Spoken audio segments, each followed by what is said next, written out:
Right? That works, right? Could be. But here you go. All right, everybody.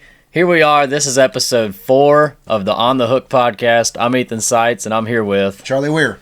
All right, so this is going to be a little bit of a different episode. We're going to break down in this podcast episode, whatever you want to call it. This is going to be really focused on like our top 5 baits, roughly maybe 6 if you got like a 6th bait in there, and different areas of the lake that are working out right now. You know, today is January the 16th. We have upcoming tournaments coming up here. College tournament is coming up with Bassmaster, and then we got the MLF Toyota Series coming up, and then of course the elites will be here in a couple months as well. So we're gonna try to break down our top 5 baits, try and narrow it down to 5, and then talk about some key areas of the lake for y'all on this one. So let's hit it. Hit it. Let's talk about guiding first. All right. How'd your trip go today? We had 17 bass. Biggest was right at 6 pounds. Mm-hmm. We had a couple 1.4, a few 3.5s, and a bunch of 1.5 to 2 pounders. The day before that, we had 22 bass. Biggest was 7. Yep. And these are 8-hour trips, which I stretch them into longer just because I don't have anything else to do. I don't want to go back to camper and do tiddlywinks. I want to go fishing all day, so I fish from sun to sundown all the time. Yeah. And so does Ethan. What else are we gonna do? Go back to the camper? Yeah, like you said. Yeah, we want to be out on the water and drink bourbon or beer. Yeah, we like that too. But and the day before that, we had 20 bass and 20 bass on shiners, 2 on rattle trap. I think we had 22 the first day too. Yeah. But this is fishing. That's pretty good numbers. I think really good numbers. Yeah, good numbers. I think the first, especially with the cold front, Mm-hmm. the cold front conditions and water temperatures in the mid 50s to high 50s in the morning, and it warms up to like mid 60s roughly. Mid-60s. I mean, I seen 66 degree water today, and I went all the way back into some of those like backwater canals. But I went back there going to see if I seen any males coming up in, trying to kind of start fanning beds, but nothing yet. No. So, but they're gonna probably get into some areas here within the next couple weeks, I'd say, because we got some 80-degree days coming up, and we got a whole bunch of them. Gosh, I'm excited. We got like a week and a half. I'm excited. I just hope the wind doesn't blow. Yeah. I don't even care if the wind blow. I don't care. I don't care. Just come. I don't care. We're tired of waiting. Stay warm. Just stay warm. I don't care what the wind. I don't care if the wind blows. Just stay warm. So yeah, guys, that's what we've been dealing with a lot here lately. Like it's been in the high 40s at night, with maybe getting up in the mid 60s during the day. I mean, I've been in bibs and a hoodie every day so far. You've had your clients out today. I've seen your clients. They look cold today. They were in sweats and everything. So it's definitely been cold, been cloudy. I think yesterday we had a little bit of sun peek out, and that was a pretty good afternoon for me. But it rained a little bit this morning. It did rain a little bit. It was raining when the sun was shining. Yeah, like where? Where was the cloud? There was no clouds. There was nothing. God was crying. I don't know. Whatever. That was really weird. That was really weird. But yeah, I mean, still putting out some good numbers. I mean, like you said, you had some good numbers. I've been catching some good numbers. Afternoon bite's still kind of shining for me though.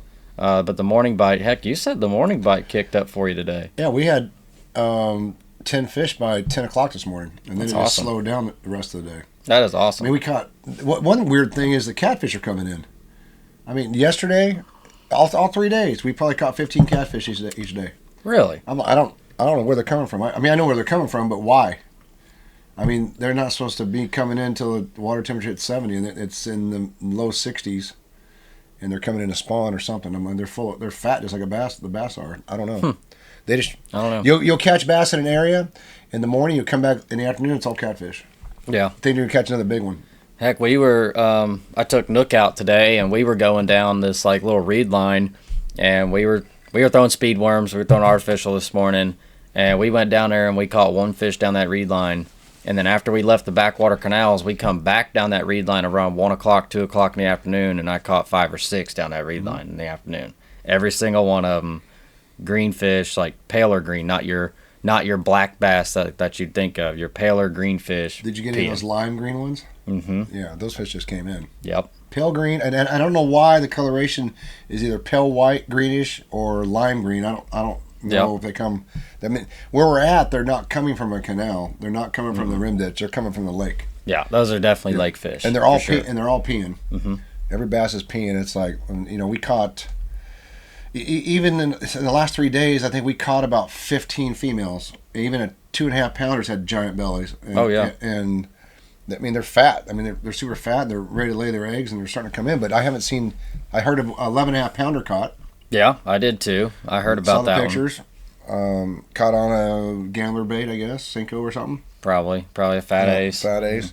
Hey, we can't talk about a Cinco though. Cinco's a secret in Florida. Nobody knows about that. Black and blue. No, that's a nugget. Blue and black. Secrets out. Throw Cinco in Florida. Hell.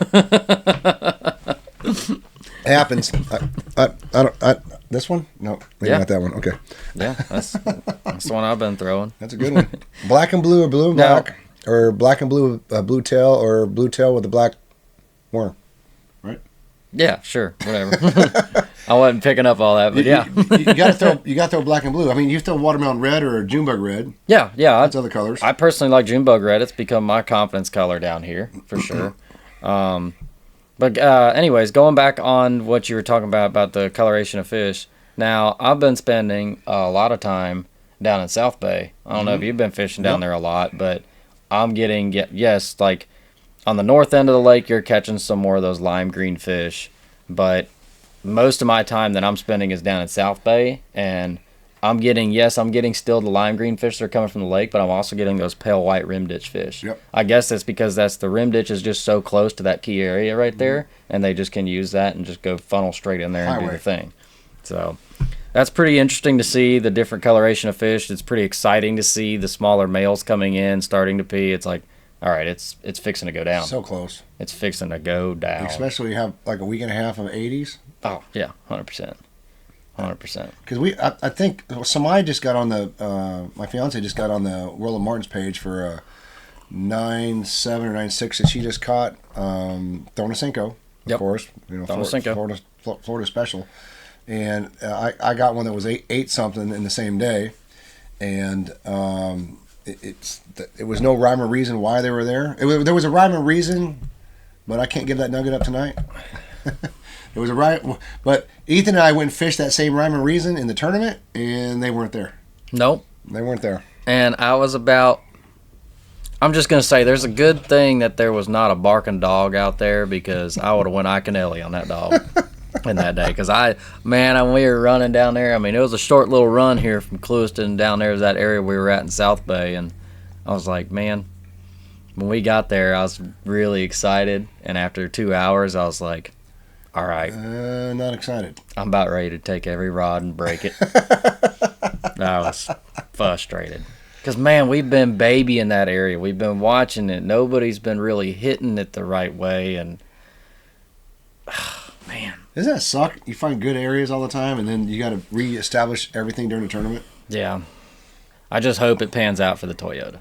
I don't think we're going to have a problem with the Toyota. It's going to warm up. I think we're going to be fine. All these Northerners coming down here bringing that cold weather. I had a buddy call me a Northerner. Aren't you from Missouri? I'm like, I've been here since October.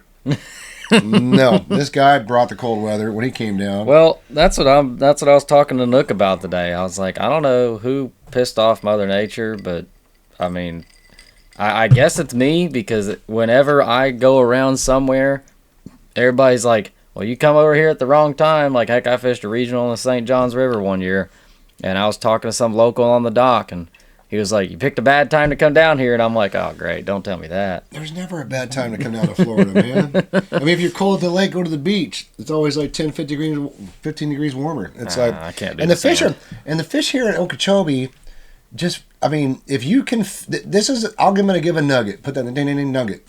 I still ain't made a thing. I know, ding-ding-ding nugget. So if you're fishing Okeechobee and it feels like you got to take your hoodie off, you need to get up.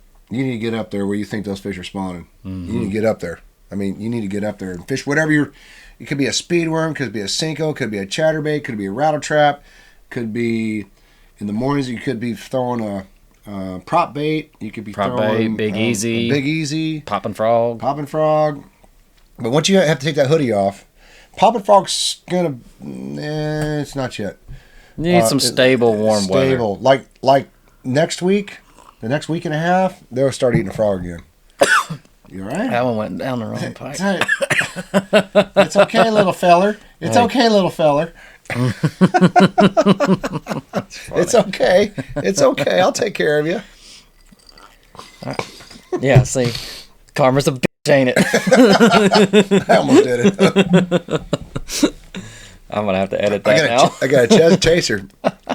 You don't have to edit that out. Come on now. Oh, that's funny. Are we Go in beep, the beep, beep. Oh yeah, we're after 10 minutes. Look at that. We're at 11 minutes. Hell yeah. So we just ran down some baits. What's your favorite 5? Shoot. I mean, I'm gonna go with basically the top 5 that I've been throwing right now. I'm gonna go ahead and lead it with this. 3 of these top 5 I'm throwing on fluorocarbon. 2 of which I'm throwing on braid. Which I know for some people that are coming down to Florida, they're gonna be like, wait a minute, I would have thought all 5 of yours would have had braid, if not 4 out of 5. And we're going to explain why. Anyways, though, I'm going to break it down from the top. So, number 1 bait for me right now, covering water, dragging it, whatever. I can do whatever I want to with this bait. It's a Zoom Magnum Speed Worm. You like the Bitters Worm. Mm-hmm. I've thrown the Strike King Cutter Worm. I've thrown the regular size Speed Worm. Speed Worm. Any kind of Speed Worm. My confidence color's got to be a June Bug Red. I have a pile of them in the bottom of my boat right now with teeth marks all over it. If I'm throwing the Magnum Speed Worm though, I'm throwing that on I'm pointing right there because there's a Magnum Speed Worm right there. But if I'm throwing that Magnum Speed Worm though, I really do like throwing it on a 6/0 hook, like a 6/0 BKK worm hook. They got an HD version that's got a thicker wire and it doesn't bend out. But if I'm throwing the smaller Speed Worm, I'm throwing that on a 5/0. Yeah. And any weight size, anywhere within an 1/8 to a quarter. I got a 3/16 ounce tungsten weight on mine right now, pegged, and it's got that nice little look on the weight, or it's got like the little teeth marks all over it. So I'm like, yeah, that weight's getting broken in. And you're throwing a 6/0 on that? I'm throwing a 6/0. I'm throwing BKK. I'm throwing a 6/0 Hayabusa. That's one I like to throw. So. And you've been giving me a couple of those hooks, and I've been playing with them, and man, I like them. I really do like them. They're good hooks. They're really stout. They're really sharp. They don't bend out. I'm a big fan. The points don't dull. Yep. But anyways, I'm throwing that Speed Worm on 20-pound fluorocarbon. I'm throwing that on a 745 Dobbins Champion Extreme with a Shimano Bantam reel. Anyways, number 2, probably going to go, well, you know what? Let's do the back and forth thing. What's your number 1? Shiner. A Shiner. Shiner. All right, my number 2 is Shiner. My number 2, 3, 4, and 5 is Shiner, Shiner, Shiner, Shiner, Shiner, Shiner. And if you don't catch them on those, try some more Shiners. Right? Right. Yeah. So my number 1 bait would have to be Senko. Senko. Just a Texas rig Senko. Yeah. On 1/8 ounce weight, 5 or 6/0 Hayabusa hook, offset hook. Yeah. I know some guys like to throw straight shanks. I like to throw offsets. Just what I've been doing all my life. And then sometimes I go to a 16th, an 1/8, or 3/16 or a quarter.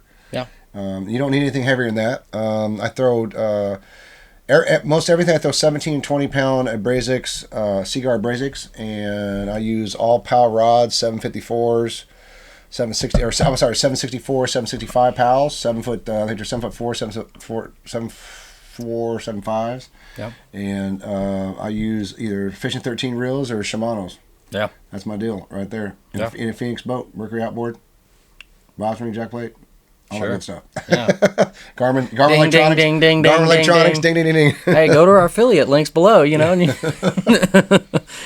Anyway, so number two bait. My that's kind of a tricky one for me, actually. Let me see. I was gonna do. Okay, yeah. My number 2 bait. It's actually another fluorocarbon bait. I'm gonna pick this up if I'm around pencil reeds, if I'm around Kissimmee grass, or if I'm just around like sparser stuff that I'm flipping. And it kind of goes hand in hand with what Charlie just said. Senko. This one right here is probably my favorite. Bridgemasters up in Lake Wales has 100 packs of these. I picked up this 100 pack for $27.99. That's cheap. That's cheap. It's black and blue with a blue tip with blue flake all in it, even in the tip. That's what I really like. I like a lot of flake in those. It's got a lot of flake. It's a perfect Florida bait, and it's not really soft. Like, I'm not going to wacky rig with that Senko. I'm going to flip with it because it holds up a lot longer. But anyways, I'm putting that on a Dobbins Champion HP 746 Shimano Chronarch. I've got 20-pound Shimano Mastiff line on there, and I got anywhere from like 3/16 all the way up to maybe 5/8 in some occasions. Most of the time, though, I go with a 1/2 ounce tungsten weight pegged and just a straight shank BKK flipping hook. Been trying your Hayabusas. I like a Owner Cover Shot HD. That's another really good hook for flipping. But like I said, 1/2 ounce is probably my go-to. I'll go up to a 5/8 if I really have to, but I want to hit on this, and I learned this from you, and I'm throwing that. Yes, you heard me right. I'm throwing that on fluorocarbon. I'm flipping that in pencil reeds. I'm flipping that in Kissimmee grass, and I'm throwing that on fluorocarbon. And since you taught me this, I want you to explain why. Yeah, that's a nugget. That's a nugget, but that's a big nugget. That's a big nugget. Here's the deal. These fish get so accustomed to so many baits going past their heads. And the Florida guys know this. And guys coming down here, the college guys and everybody else coming down here, you get so many baits thrown over these fish's head, and they feel that vibration of the braid. I came down here in 2003, 4 or 5, and I thought I had to throw braid on everything. Yep. I mean, you don't have to. I first came down to Florida, and I thought I had to throw braid on everything. I mean, you see it. I was watching you do it. I go, Ethan, you need to change over the fluorocarbon to get way more bites. He goes, really? I'm like, watch. And he started doing it. It works. My gosh. It works. I'm the serious. Fluorocarbon, they don't feel that vibration. They don't feel the whatever the line does in the water, they don't feel it. Plus, they can't see it. Yeah. I don't know how they see the braid anywhere. The water's so darn dirty. But the fluorocarbon, they're definitely not going to see it, and they don't feel that vibration. You know, I also think this water's not as dirty as people think either. No, it's not as dirty. Like, you can still see. You can see down 6 inches, it. 8 inches, Yeah. someplace a foot. It's fairly clear. Yeah, for Florida, and there's some places it's just tannic. It's tannic, yes. But that fluorocarbon nugget is a big key down here, and also like I don't know if you said this yet. I don't think you have. We throw those speed worms weightless. Weightless. Was that a nugget? That was a nugget. Dang it. Like, dang. God. Okay. Yes, I do throw my speed worm weightless sometimes, but it's kind of like when you're fishing for forever, traditional fishing, knowing that you're doing the right thing and you're not getting bit, and then you like, oh, dang, I got to turn the live scope on to go catch some fish type of thing. When I'm not getting bit with my speed worm, it's like, oh, dang, I got to take my weight off. So I got to cut the weight off and retie, and then you just, you creep it. And then all of a sudden you get bit, and you're like, God dang it, I got to throw this weightless all dang day now. It's just like when you get bit scoping, you're like, oh, dang it, I got to go scoping all day now. Now, when you do that, though, when you're doing it, and I don't know what the reason is, you can throw braid doing it. That's the only time I'll throw braid on a speed worm or a Senko or any plastic bait like that other than flipping. You know, I got that like medium heavy action Phoenix K2 rod that I throw with 30-pound braid that you see me throwing with like the smaller Texas rig in the tournament. That rod right there with that 30-pound braid is perfect for that because I can feel, that fiend, oh my gosh. Another GSM Outdoors rod, but it's just, it is just the most sensitive little bit. I throw a 50-pound Power Pro and I blacked 6 feet of the line out. Yep. I got a big Sharpie. I put a little. I got a big Sharpie. I put I don't know why in the middle we're of in this dirty water. Well, it's clear for Florida, but yeah. Get you guys one of those big Sharpie. Wide Sharpies with the fat tip on it. Take a razor blade and just cut a little slice down the middle where you can slide your line in that slice and just go up and down. You know, we gave away so much stuff. We give away a lot of stuff on here, and we're still getting 110 views per podcast. Yeah, what's up with that? 110 people are knowing the juice, and there's 300 boats in every tournament. Somebody is missing the boat. Anyways, though, so we just talked about number 2. Mine was flipping with the fluorocarbon with the Senko. What's your number 2? Shiner. Okay. No. Shiner's your number 1 and 2. Wow. I say that like I'm not about to go throw them for 6 hours tomorrow. 50-pound braid, 3-aught hook, 3/8 ounce weight, and sit there and wait on them. Nose hook them. That's an inside joke. Nose hook them? No, I thought it was brain hook. I thought you go up through like the top of the skull. Oh, golly.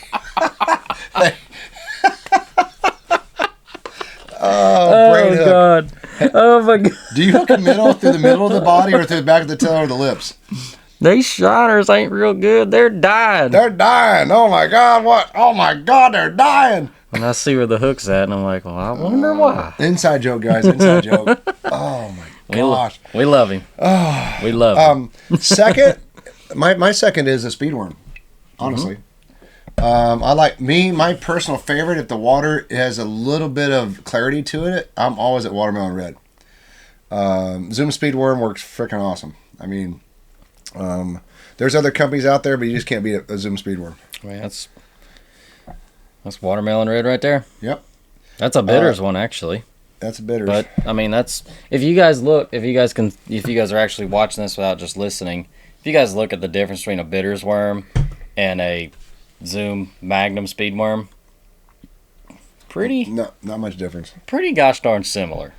You're telling me a fish is going to see the difference in that? No. Nope. They both catch them. And then what's the other one that David Walker won it down there in South Bay a few years ago? It was the other company you mentioned. Strike King? Strike King. Yeah, the cutter worm. I really like the cutter worm, but the problem with the cutter worm is I tie a San Diego jam knot on the for my speed worms just because of the hook set that I'm doing and the heavier line, the heavier rod for it.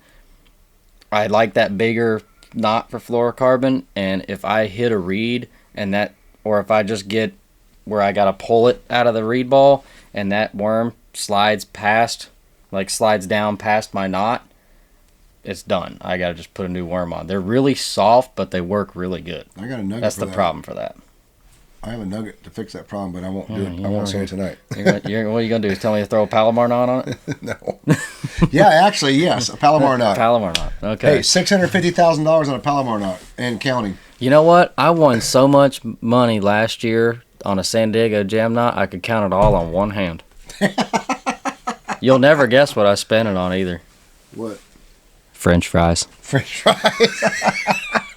That's a Fat Cat Newton line for you guys if you don't know it. French fries. I've waited so long to drop that line. French fries. All right. Oh my gosh. Moving on to number three. Number three for me. I would like to go to the braid at this point. Yeah, screw it. I'm gonna go to the braid. My number three has got to be. You guys know me. I'm a big time flipper. If I can get around some heavy cover, I really do like it. I'm gonna do my lighter one first. And it is probably my go-to confidence rig. It's 5/8 ounce tungsten weight pegged 3/0 BKK straight shank flipping hook with that 5-inch Bridgemaster black and blue tip Senko. And I've got that thing on 50-pound braid. I've got it on a 766 Dobbins Champion with the Shimano Chronarch reel. And I'm flipping that. I'm not really flipping that into the really thick stuff because the 5/8 is just not enough to get through, but I'm not flipping that in Kissimmee grass or pencil reeds because I'm doing that with fluorocarbon already with a 1/2 ounce weight. But this 5/8 with braid, I'm doing that on the edge of hyacinths, on the edge of reeds, not reed scents, on the edge of reeds. Speak like you're from Kentucky. If there's a couple little isolated reeds like reed clump, and there's a little gap in the middle, I'm flipping that in the middle of those reeds. Isolated stuff. That's a nugget. Hey, now I'm dropping nuggets. But that 5/8 is probably my confidence weight down here in Florida. I really do like a 5/8 ounce weight, and I really do like having that on the braid with a 766. I feel like I can get them out of there with it. But that's probably my number three. I'm not really putting big numbers in the boat with that. It's more or less quality. I have it on the front deck, and I see a stretch of hyacinths, and I'm like, all right, let's hit it. Mm-hmm. And I can do my thing. You know it. When you're flipping, you get in a zone. You're not grabbing the bait and doing everything. You just get in the zone. You just get to flipping, and all of a sudden you get a kicker bite. You never know. It's always nice to have it on the front deck. And that's why I have it in my number three. So, what's your number three? I want to know why I'm paying $74.99 for that bag, and you said it were $27. Yeah, it's right here on the price tag. No, that's what $27.99. You told me I was paying $74.99. When? Right before this podcast. So I'll sell it to you cheap, $74.99. Hey, somebody, I got paid for that Toyota one way or another. They're gonna get me on stage. Son. They're gonna get me on stage. They're gonna say, "You got any sponsors?" I'm gonna yeah, me. Me. And then somebody's gonna tell me hey, well, you got Phoenix and Mercury and Talk and Tackle. Man, there ain't no I in team. I'm going to look at him and say, yeah, but there's an ME in that motherfucker. Oh, damn. Can we say that? There's no I in team, but yeah, there's an ME in that motherfucker. Jesus. I forgot. I think that was something. I think I was watching the podcast. Like Shaquille O'Neal was saying something, and I think he was saying, I forgot. Jeez, I mean, it's bad. It was basketball star, Kobe. Mm-hmm. He was talking about Kobe, and he was like, ain't no I in team, man. Ain't no I in team. And he's like, yeah, there's an ME in that motherfucker, though. Jesus. I'm going to be editing this one for a minute. Oh, motherfucker. Oh, okay. So anyways, number 3. My third beta choice, Shiners. No, really. All right, your top 3 can't be Shiners. God, I love them. Yeah, they are. The last 3 days, they are kind of fun. I'm a Shiner. I'm seeing fish eat bobbers in the middle of the freaking night. I'm setting freaking hook. I'm like, holy shit! I'm gonna give her a black eye. Oh, dude, I'm telling you. I'm telling you, like I was cussing the Shiners when I first did it, but gosh. When that float goes down, and there's like a 7-pounder on the other end. I'm kind of like, pretty freaking awesome. All right, this is pretty fun. And when you have 30 boats around you and nobody's catching them, and the boats do this. Like, and you know them all by first name, families, everything by the end of the day because they're like, can we just take admission tickets? Can we pay you? What's going on here? That's Shiners. Stupid. And I'm gonna say this. Like I know there's some people that will say like, oh God, the Shiner fishing is what messing up the fishing on this lake. It's not. There's so many. I'm gonna tell you right now, it's not. Like it's just like when you have a offshore school of fish on like the Tennessee River and they're on a ledge. Like yes, you can catch them on live bait really quick. Yes, it's hard to go behind a live bait fisherman because honestly, they're gonna catch every dang fish in that school. But if you're out there artificial fishing and you see a school of fish on an offshore ledge, all it takes is one of them to bite, and before you know it, you got the school fired up, and just like that, you loaded the boat down with 28 freaking pounds. Mm-hmm. So. Yes, I mean, the Shiners do not matter. Like, yes, people request Shiners because it's dang near guaranteed. It's still fishing, but it doesn't mess up the lake. No, and something they've never done before. Yeah. Sorry. Yeah, smack it. Sorry, dude. Woohoo! It's going to make the sound again here in a minute. We're going So my number 3 is Shiners. Oh, wait, hold on. Oh, sorry. So my number 3 is a rattle trap. Rattle trap. Which okay. Ethan is kind of getting used to throwing rattle trap because he throws all these little dirty, but they rattle trap. You should see what I got coming this weekend. You'll like it. I'm giving you one.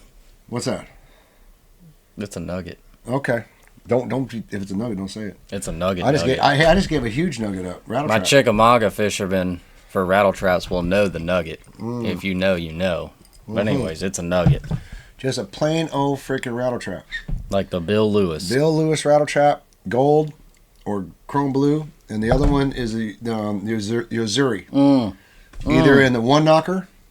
I love the Yozuri trap. The one knocker or whatever the heck the other rattle one was. I don't know what it's called. Rattle and Vibe. Rattle and Vibe. They called it a one knocker. There's another name for the other one, but I don't know. I have like 300 of them. The one knocker and the Rattle and Vibe. Is that what it is? Yeah. I don't know. I shake. I don't read. I can't read. I usually don't have my glass on, so I can't see shit anyway. When you were younger, did your parents give you a rattle trap with no hooks on it in place of a baby rattler? Yeah. Shocker. I'd be biting like, hey mom, look, mom, look. You mentioned colors already on that trap? No, I can't do that. That's a nugget. You said gold. No. I know gold. No, I didn't say that. Yeah, you did say gold. I said gold. Did I? You said gold. That was all I heard. Dang it. I mean, it's not like I have headphones on my ears. Light gold. That's another one. Light gold. Mm-hmm. And then the other one is chrome blue. Yeah. Or chrome black. I feel like chrome blue is such a sleeper color out here for people that are coming from out of town. Like, you know what? They'll eat red. I almost guarantee they'll eat red with this 10. Oh, yeah. I mean, red's my favorite color to rattle trap. I got like 2 big giant boxes full of red rattle traps in my boat. I'm never throwing it here. I bet they'll eat that too. Pre-spawn bass They fishing. want some. They want that. They like it loud. You're sitting there. Oh, so rattle traps. My number 3. Mm-hmm. So I'll throw that on an 8-2-1 Shimano. Yep. Now, why the 8-2-1 though? Because I learned this too. Because I throw my trap on a 7 gear ratio reel.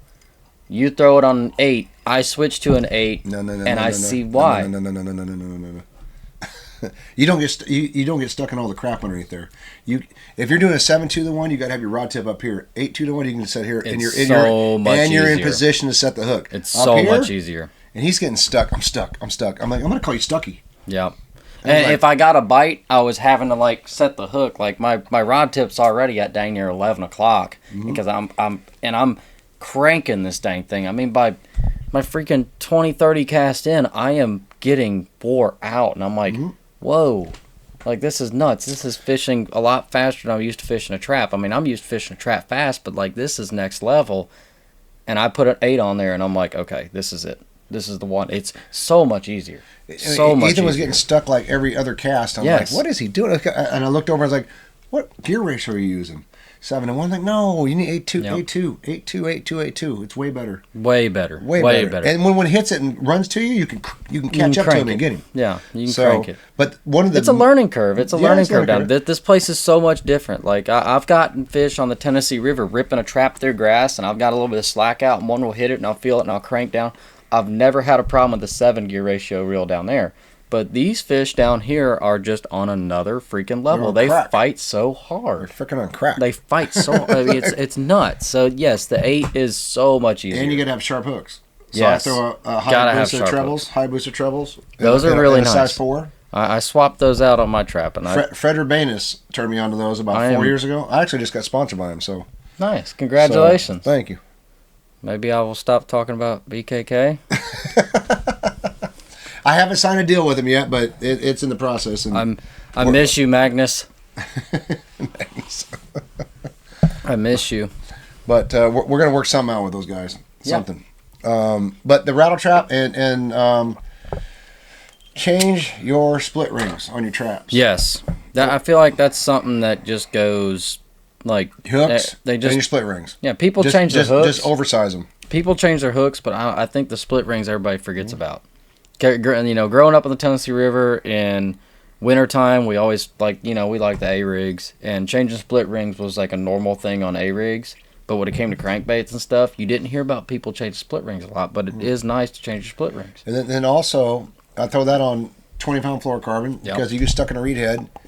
If you're below 20 and you try to go up to him and try to get it out, I'm gonna teach you a little nugget.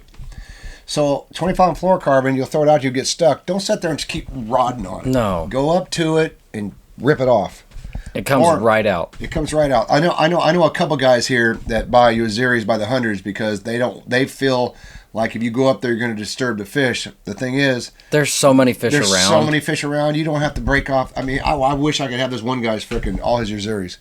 He's broke off a couple hundred of them in the last couple years. That's insane. Dumb. I haven't hooked one yet. You know, I coached high school kids for a while, and I mean, let me back up. I'm not knocking on anybody here when I say this. I do it still to this day. Like when somebody gets hung up, their first reaction is just whack, whack, whack, whack, whack. It's like buried the hook. All right, yeah. Now you're screwed. You just buried the hook. Now you might as well just break it. I mean, your traps are $7-8 a piece. Why you want to? I mean, go up there to it. I see my fiance do it. I'm like, no. I see clients do it. No. We'll go up to it. I'm like, don't do that again. You're just burying the hook in the reed head. Please, if you just go up there to it and get on the other side of it, boom, gone. Just those reed heads though, they're so soft, but they got a hard center, and once you get those hooks buried in there, it's gone. No, gone. Net or a lure retriever. Well, I do it all the time. I don't think I've lost very, very few rattle traps. Very, very few rattle traps. You're going. That's money, man. Yeah, I get that. Now, if I had a rattle trap sponsorship or your Missouri sponsorship, I wouldn't mind, right? Yeah. Hey. It's like that'd be awesome. Totally cool. I've been throwing them like rattle trap. I mean, heck, you grow up throwing a rattle trap. I mean, you throw a rattle trap out of your crib. Yeah. That's just how. I mean, it's a household name. Yeah. I've been throwing it since I was like 7-8 years old. Missouri makes fluorocarbon too. Yeah, fluorocarbon. Yeah. Somebody coined a phrase: if you don't throw T7, then fuck you. Kind of like Ricky Bobby, if you don't chew Big Red, then... You don't chew Big Red, fuck you. I love that quote. That's funny. I'll throw T7. T7's good. I like T7. Yeah, T7's good. I like heck, I got their braid on all my dang shiner rods. Yep. It works great. Hey, I've been using Uzuri braid, Uzuri line for clients for the last couple of years. It is because I only throw my Seagar in the tournaments. Yeah. I don't throw it with clients. I throw my Shimano Mastiff in tournaments. Yep. But it is probably some of the best bang for your buck line, for sure. Walmart, anytime. Yeah, anytime. Anytime. Walmart. Anytime. You know, I had a top 10 on Smith Lake, and there was no stores around me. Vans was closed already when I went up there, and I went to Walmart and I got Yozuri 6-pound leader, and yeah, it made it happen. So we got some pretty good. I got a top 1. We got some pretty good Smith Lake mojo between the two of us. Yeah, you got a top 10. What place? 8th, I reckon. I think 8th or 9th. I was like right in the bubble, you know.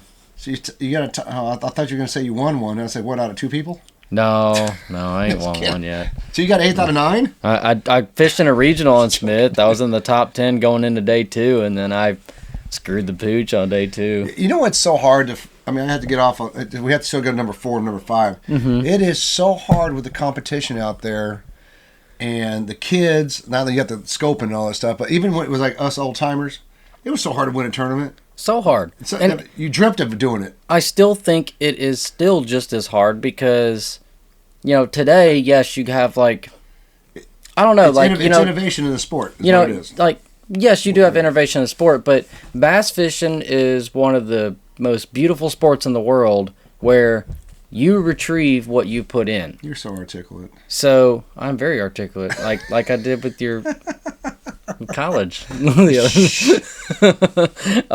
But you retrieve what you put in. So if you put the time in, you're going to be great. If you put the time in scoping, you're going to be great. If you put the time in back in your day, you had to put that Texas rig right where it needed to be, and you had to control the fall rate exactly how it needed to be. You guys figured that out back in your day. Our guys nowadays are putting time in behind the scoping.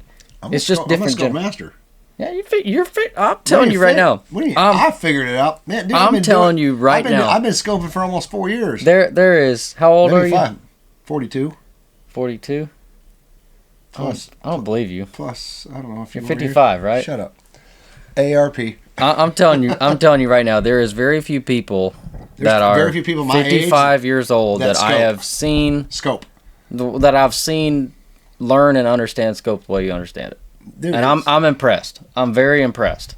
Like I respect the shit. I wish you could have been with me at Gunnersville all 2 years ago, and I was just absolutely throttling those fish. Oh yeah, Gunnersville's popping off before Wheeler won that over there.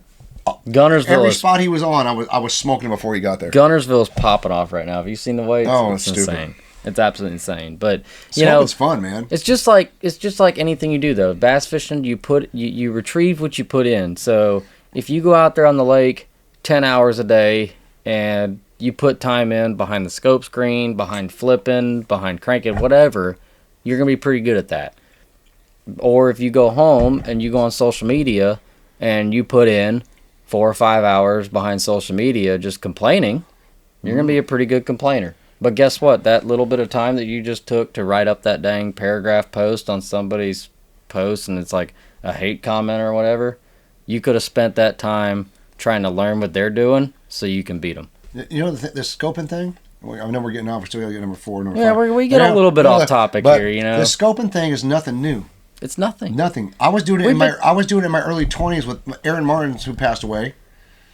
He was my best friend way back, you know, for years. I learned a lot from that guy watching him on YouTube. We were scoping without the live scope with 2D and actually paper graphs and coming back on fish and working the bait like you were doing a scope before scoping ever was around. Yeah. Before the units were involved. We were doing it for years on the West Coast. Dude. And then when the scope came out, I'm like, oh wow. I can see these fish now. Now you can cast forward. Oh, shoot, dude. Yeah. I was already casting forward doing it because we go through and we go 2D over it, and I was born back in the paper graph days. Wow. When I started doing it. You probably don't know what that is. You know what a flasher? Yes, I've had flashers. I would before. love to have you with me in a flasher and you boat, and I'll smoke you. I've had flashers Oh on my my God. boat. My very first boat had a flasher, and I was like, hey, I'm too broke to afford anything else, so guess what? I had a flasher. The flasher was and the then best. I had a tablet, and I went on to www.navionics.com, and that was my maps. Are you serious? Yep.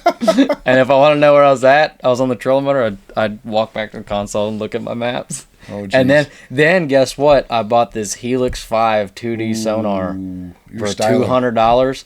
Oh, I thought I was hot shit. I was able to get out there on the ledge and watch the ledge drop off. And I was like, all right, I'm gonna drop my marker buoy. I go 100 yards up. Marker buoy. And I'm like, I'm gonna drop a marker buoy He's here. kinda old. And I seen I had a 100-yard stretch, 2 marker buoys. I'm like, all right, that ledge is going from there to there, and that's how we learned how to ledge fish. And what color were your marker buoys? Orange. Black. I didn't. See, I didn't know. I was like, I did orange. Painted black. And then my buddy Andrew would cast off the back of the boat with the dang 10XD and hook that marker buoy. And he's like, I got one. And I'd see the marker buoy just. I don't see hardly any. Well, now like, everybody it's knows. gone. The people who didn't know, if you know, you know, they paint their marker buoys black, and you don't see them when they go past. But a lot of guys, even the old timers, young timers, where they use black buoys now. See, that's why everybody was hitting their graph when I was out there learning the marker buoy thing as they passed by me. It all makes sense now. Anyways, though, That was a man, we got way off topic here. So number 4. Number four for me. I'm going back. I'm back on my flipping thing still. I'm taking everything. I'm just going a little bit bigger, and I'm going with a 711 extra heavy rod. Again, Shimano Chronarch reel, like a 8:3-to-1 ratio. It's a XG, but on this one though, I'm not throwing 50-pound braid. I'm throwing 65 to 80-pound braid. I got 1.5 ounces weight. I got one of those. What are those little pegs you gave me? Those bigots? Peggets. It's a big, gigantic peg. 2 of them. Yep, 2 of those, 1.5 ounces weight, 3/0 BKK hook, and I'm throwing I like this bait right here. I got one up here in front of me. It's a Berkeley Crash Crawl. I really like the Crash Crawl. It's a little bit small profile. Shocker. Black and blue. Got a lot of blue flake in it. I like the scent of it too. I will throw Bama Bug from time to time, but if it's only in clear water. Black and blue though, 90% of the time. And I'm taking that thing and I'm in there. Like, I am in there. Like, down in South Bay, there are some areas where there is... Pretty hyacinths. Like, yeah, hyacinths. Oh my gosh, you got to airmail them for hyacinths, and it is a time when you hook one in them. I mean, it makes the sound and everything. It's a great time. Oh, yeah, and everybody's looking at you, too, because your rod's just doubled over and you're just cranking. And you're on the trolling motor going to get them. But most of the stuff, though, that I'm getting bites on that. Again, though, same thing with that bait, just like I said with the 5/8. I'm not getting numbers on that. It's more or less just on the front deck if I see a moment of opportunity to flip in it real quick. And if I do get a bite, it's a quality fish. Most of the stuff that I'm flipping that with right now, like I said, again, today's January 16th. Most stuff I'm flipping that with right now is laid down dead reeds. Like, I'm talking, that thing makes like a basket weave on the surface. Like, you still got to airmail it like it's a hyacinth mat. And there's some dang fish that could stack up under those. I think it's because there's still some dead reed balls up underneath there. And they're trying to spawn on them. It heats up. And I'm telling you right now, I went down there in South Bay 2 days ago, and I stuck that one rod on the front deck all dang day, and I caught some good quality fish on it, and every single one of the quality fish I caught had red marks all the way up and down their stomach. Mm-hmm. I'm like, are these on bed? I had no idea, but 4 and 5 pounders were coming in the boat left and right, and I was like, all right, it's going down. Left and right? Left and right. Flip to the left, boom. Flip to the right, boom. I thought you said it was right and left. Well, flip to the right first, flip to the left first. Whatever comes closer, you know? Killing me. So what was that? We're on 4? That was 4. That was 4, yeah. My 4? You're number 4. My number 4 is Shiner. You gotta do something different. No, you gotta say like a night crawler. No, Shiner. At least. Minner. How about a minner? I like minners. Minner? Is that good? Minner? So number 4 is minner. You're crazy. You're so crazy. Somebody got to be. My number 4 would be a chatterbait. I like a chatterbait. What's that famous chatterbait? What's that one? A jackhammer. No, what's that one? Oh, yeah, it's a jackhammer. Like this one right here. Yeah, a jackhammer. Jackhammer. 3/8 or ½ ounce. Talk about that though. How that trailer's rigged up. See how that trailer's rigged up? Stop doing nuggets. That's a nugget down here though. If people don't know it, it's gonna blow their mind. So your punching baits, all your punching baits can be rigged as trailers. So if you guys are watching this and you can see it, I pulled the skirt up. Do this. This is there you go. There you can see it. This is a missile baits, like little flapping crawl style, and it's rigged sideways. Where the flaps kind of go. The reason why side by side. If you rig it flat, it makes the bait rise. It does. So if you have fishing higher in the water column, you rig it flat. If you rig it sideways, it falls down. Mm-hmm. And also, like, a lot of people just throw, like, where I'm from, heck, Hog Farmer Spunk Shad, Missile Bait Spunk Shad, since they did a collaboration with Hog Farmer. That's probably a big thing. It's just 4.5 inch straight tail bait. It's really good. I'll tell you right now, though. I throw beavers on it. Yeah. Throw spunk shads on it. I throw a beaver, like a D-bomb, is really good on the back of a chatterbait. I can go for an hour on different chatterbait trailers. I'll tell you what, though, if you're around a lot of grass, a cast 5.4 Echo in the Titan color has got the perfect gold on the back with, like, the whitish, bluish hue on the bottom. It mimics a golden shiner, and it pairs up really good with the color golden shiner on a chatterbait, shocker, and also dirty white. And I'll tell you, that bait is not real fat like a lot of straight tail baits. It's real slender, and it can clear a lot of grass. So if you're in a lot of, like, eelgrass, for example, there's a couple of eelgrass areas out here on this lake, and if you find them, and 3. Don't tell them everything. You know how hard it is to find 3 eelgrass flat? Yeah, I know. Because Exactly. there's They're gonna be looking for 3 of them now. 2 of them are marked, one's not. I know. I almost said it. Anyways, Don't say. But that slender cast Echo, like if you get around that eelgrass, if you get around some naiad, whatever, and you go to rip it with that naiad, spiny naiad. That was that type of grass we found in the back of that one little pig trail that we went up through the other day. Oh, you're talking about gatorweed. Naiad. Yeah, naiad. Okay. Yeah. That's where I got my eagle. I was flipping naiad. No, it's a gatorweed. But anyways, so it's a narrow bait. You can rip it through and it clears really good, unlike some fatter style. If you're wanting to throw like a swim bait or a straight tail style trailer on your chatterbaits, that Echo's really, really good to clear some grass.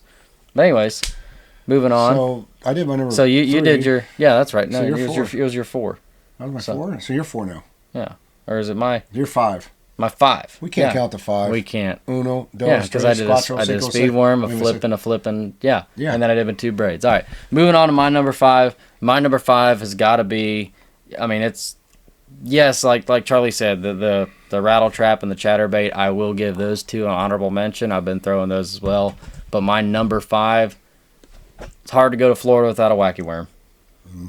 Hard to go to Florida without a wacky worm. I'm throwing that on a 7'1" medium heavy Phoenix K2 rod with a Shimano Chronarch 8 ratio reel and 30-pound braid with a 14-pound leader with an FG knot.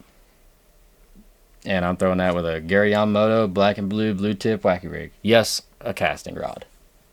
I throw a spinning rod. I like casting. I like the cast. Get down here for some reason, like, I don't know what it is. It may be a mindset thing with me, whatever. Down here, I love to blast out with a bunch of cast rods front deck. I like it. When it gets windy, you'll be throwing that spinning rod. I don't know, man. That Shimano Chronarch does pretty dang good against that wind. Of course, when I'm throwing that wacky worm though, I'm not throwing it when it's windy. I just ain't gonna do it. I'm gonna throw my speed worm instead. But to each their own, I reckon. Yep. But yeah, nothing crazy with the wacky worm. Moments of opportunity, like a little gap in the reeds. I'm not flipping that thing way water, back in there. Yeah. Scoping, open water beds, all that fun stuff, right? Will you shut up? Well, Scott Martin did it last year. God. It's not a nugget. I mean, it's public information. I mean, that's what Scott Martin did the whole time. He scoped all his fish. Should we drop the area there? Nope, that's not happening. All right. There's an area. There's a bunch of beds. There's a bunch of areas with a bunch of beds. There's a bunch of areas with a bunch of beds. But yeah, you can scope and you can throw your wacky rig out there and watch it fall down and watch it fall in the bed. You can scope them. Yes, you can scope them.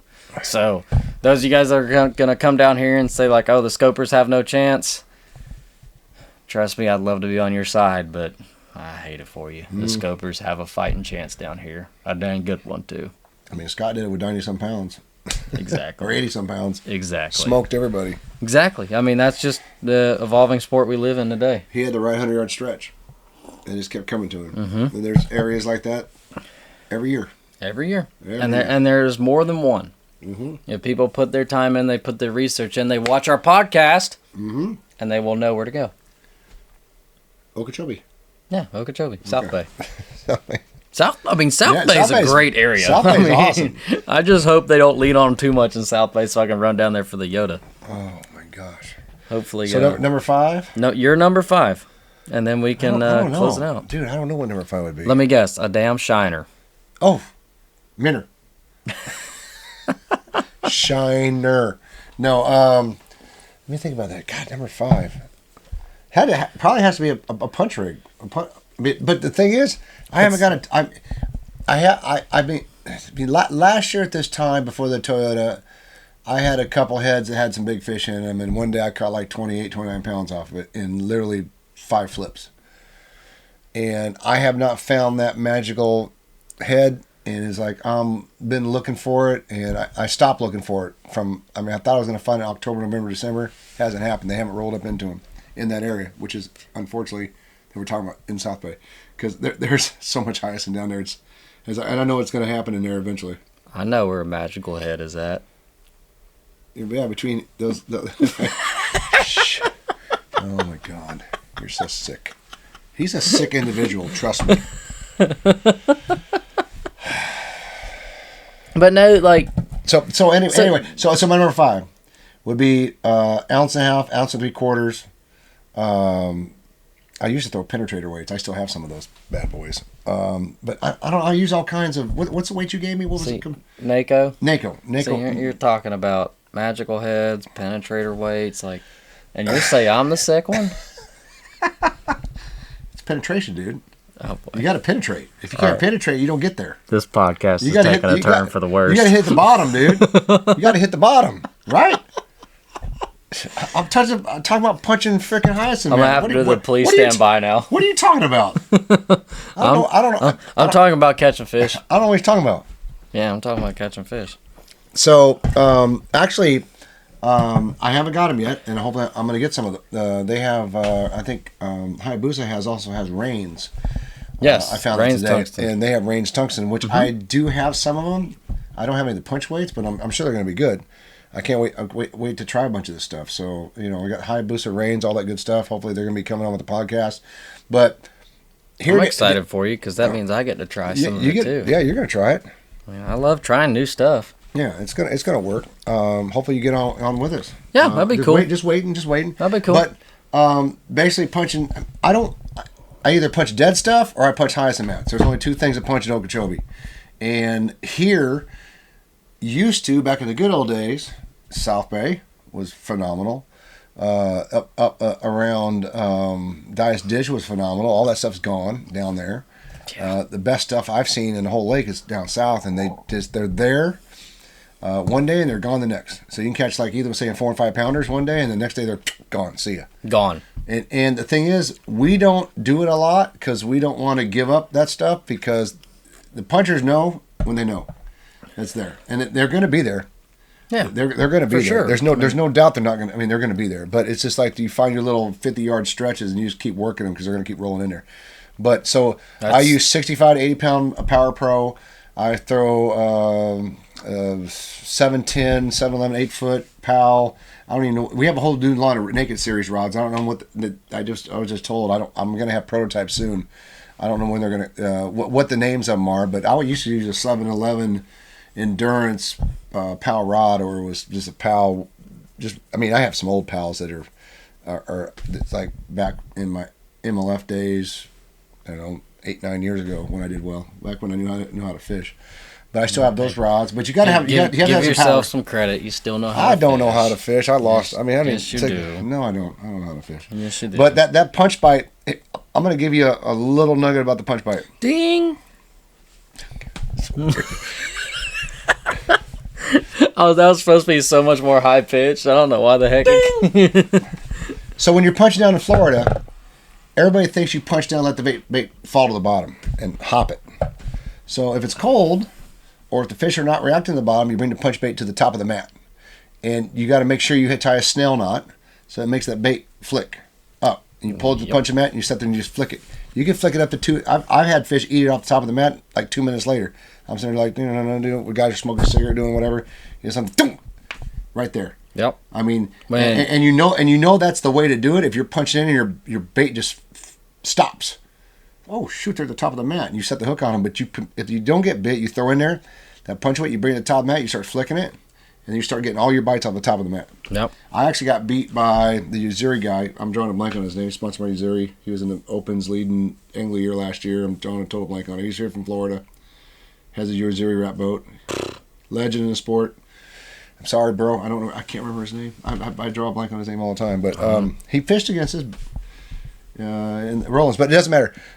That bite right there is going to be a factor at some point. I don't know if it's going to be the college, the MLF, or the Bassmasters, but it's going to be a power. I mean, that's going to be something powerful in one of those tournaments. I will say this: when I've been going down to South Bay, that's how all my bites have been. Mm-hmm. Every one when I'm picking up that 1.5 ounce rod with the rod with the 1.5 ounce on it, when I'm picking that up. That's how all my bites have been. It's either as soon as I flip in there, like, it's as your weight on, like as soon as you flip in there and right before you're letting your bait fall down, and you just you click your reel over real quick and you got him, or you pick it up and you just sit there and flick it at the top of the mat. That's how all of my bites have been down there in South Bay. So, who knows? He gives my nuggets up. Who knows? It may be going. I've been waiting for a very long time. Yeah, for that bite for here. Yeah, gosh. I mean, it's Florida. And it's the prettiest stuff down there, and it's beautiful. It's beautiful. There's other areas, but I'm not going to give those nuggets up that have it in it. You just got to search for it. Yeah, there is other areas, but I honestly feel like South Bay, like, yes, your consistency is a little bit off in South Bay, but I feel like your odds of cashing a check down there. It is the first place they come and spawn. Yep. Nugget. First place, they come and spawn. Your odds of cashing a check down out of South Bay, though, with the potential of dropping a big bag, are very high. Mm-hmm. If you're into it, that's to where win I'm going. 5 bites, go to South Bay. Like, if you have nothing else to lose and you want to go win the Derby, South Bay, 5 bites. Yep, that's all you need. Done. It could be 17, 18 pounds. It could be freaking 30-pound bag down there. You never know. I mean, last year I had 2 over 30-pound bags down there punching. But each day I had a couple. I had a 9 and 8 and whatever else I had with it. They're down there. They're like, they are. I only got a couple. I only got like 2 or 3 days like that down there, but they're down there. And the fact that they're down there, they're starting to get down there in South Bay right now, gets me really excited to see the weights for these upcoming tournaments. They're gonna smoke them. I think it's gonna be fun. Smoke them. I think it's gonna be a lot of fun. But so yeah, there you go, guys. There's our top 5 baits. We broke down some areas. Excuse me. Bless you. I will say this. Gesundheit. If you're gonna run into Cochran's and go into moonshine, please don't try and come out of moonshine in the morning. Run out and then go through the pass. Just be safe. For the love of God, that cut is about a boat width wide. Mm-hmm. If you guys meet head on and you guys have no idea which way to turn, it's gonna get ugly. So please be careful in there. And on y'all's way down, don't take the turnpike. Save your money on the tolls. They're working on the turnpike right now. It'll probably be quicker if you go down through Punta Gorda. Mm-hmm, for sure. Like, without a doubt, probably. I don't know. Excuse me. Bless you. Gesundheit. But yeah, that's the juice. I mean, I've got nothing else. Do you got anything? I got to go throw shiners tomorrow. Well, all these guys watch Bassmasters and FLW guys fishing in the ditches. Oh boy, here we go. The ditches again. The ditches. Please don't scope the ditches all day. I like to run wide open. I don't want to have to slow down and idle past you. I don't get to run wide open a lot. There's been a few fish caught in there, but they have, I don't know. Some guys were talking about that they were in there. I don't know. I fished all of them. They were in there when we fished the King of the Glades. Now, they're coming out. Like, you guys who fish tournaments a lot, you guys know. You don't want to fish where they're at. You want to fish where they're going. Mm-hmm. And I'm telling you right now, they're not going to the ditch. They are going to the beds. Yep. They are coming into lake, the area to do the do and lay their eggs and bounce. So it's not going to get any colder between now and the tournament day. Don't go scope the ditch. I mean, I don't know. I say this now, and I'm going to be eating my dang words when I hear the guy that won the dang tournament scope the ditch for 3 days in a row. What's that guy that won the Bassmasters last year doing that? Steve Daniels. No. Scoping the ditches. Oh, scoping the ditches. Oh, that was Steve Tyler Daniels Rivette. Okay. Tyler Steve Rivette. Daniels was the jerkbait guy. Jerkbait. In the dynamite holes. Mm-hmm. When the water was way low. Yep. 1997 or something. Dang. Way. Or 80. 87. Somewhere back there. Yeah. It was way back when. Yeah. Good dude. Tyler Rivette won the Elite Series scoping the Kissimmee River. Yes. But and then last year in the Opens, one of the guys was scoping in JNS. Huh. He came in second to Scott Martin. And Scott Martin blew him all the way. Because you know what? Lake fish are bigger. Mm-hmm. Lake fish will win you tournaments. They will win. You just got to get them in the boat. Gotta get him a boat. We're going to wrap this up? Yeah. I'm going to end this with, guys, please be safe getting down here. We look forward to seeing you. Like I said, we are right here in Clewiston out of Roland Martin's. We're right here at the campground. You guys see us down here. You guys have our phone numbers down below in the description.